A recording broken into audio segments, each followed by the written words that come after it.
Number 29, ए ने 21,000 रुपया लगाकर एक व्यापार आरंभ किया तथा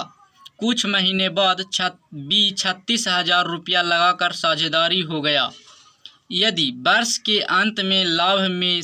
दोनों को बराबर भाग हो तो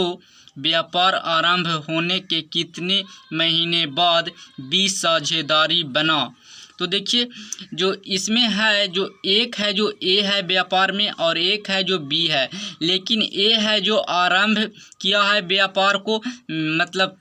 व्यापार करना आरंभ किया है, तो ये स्टार्टिंग से है व्यापार में, तो 21,000 रुपया लगाया है। और बी है जो कुछ महीना बाद आया है, मतलब ई आया होगा स्टार्टिंग में, तो इससे कुछ महीना बाद आया है बी, और ये बी आया है तो 36,000 रुपया लगाया है। और कह रहा यदि वर्ष के अंत में, मतलब साल भर बाद, वर्ष के अंत मतलब साल भर बाद, तो साल भर के बाद दोनों का बराबर लाभ हुआ है, तो साल भर बाद मतलब 12 महीना, तो 12 महीना को हम एक साल लिख सकते हैं, तो इसको मैं 1 से गुना कर दिए। और ये कुछ महीने बाद आया है, मतलब एक साल में कुछ महीना बाद, तो कितना महीना बाद आया है जो मान लेते हैं, तो ये मान लेते हैं कि 1 महीना है जो बाद आया होगा इस तरीक़ा से। और दोनों का लाभ का अनुपात है जो बराबर है, तो मान लेते हैं दोनों का लाभ का अनुपात 1:1 है। तो ये तो क्वेश्चन में दिया हुआ है कि दोनों का बराबर है, लाभ का जो भाग है जो दोनों का बराबर है। और हम देखेंगे गुना करके, ये हो गया कैपिटल जिसको पूंजी कहते हैं, और पूंजी गुना टाइम करते हैं तो निकलता है हमको क्या निकलता है, तो निकल जाता है हमको प्रॉफिट। और ये भी है पूंजी और ये भी है टाइम, तो दोनों को गुना करेंगे तो ये निकल जाएगा प्रॉफिट, तो दोनों का प्रॉफिट का अनुपात पता चल जाएगा। तो देखिए इसको जो ये 1 वर्ष लिखे हैं इसको 12 महीना लिख देते हैं, 12 महीना को हम 1 साल कहते हैं, तो 12 महीना लिख दिए।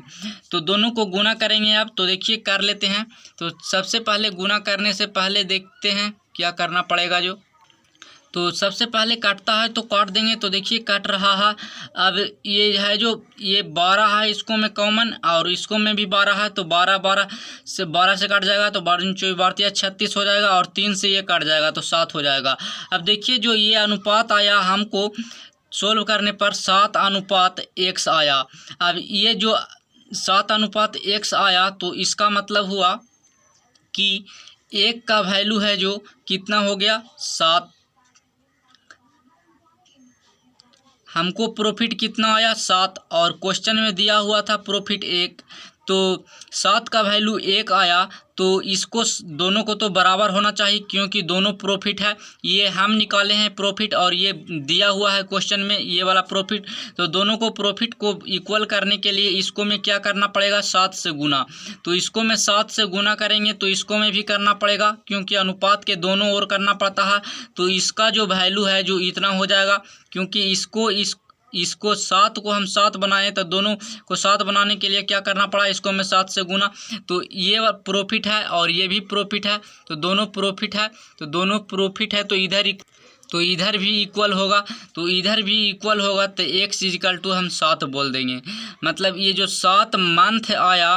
तो ये 7 मंथ आया है जो क्या आया, तो ये 7 महीना तक ये व्यापार में रहा है। कितना महीना तक रहा है व्यापार में, लेकिन पूछ रहा है यहाँ व्यापार आरंभ होने के कितने महीने बाद बी साझेदारी बना था। तो देखिए ये कितना महीना बाद साझेदारी बना है जो पूछ रहा, तो साल भर का व्यापार था उसको में ये 7 महीना व्यापार में रहा है, तो मतलब 7 महीना व्यापार में रहा है, तो ये लेट से जुटा होगा व्यापार में, तो कितना महीना लेट से जुटा है, तो 12 - 7 कर देंगे, तो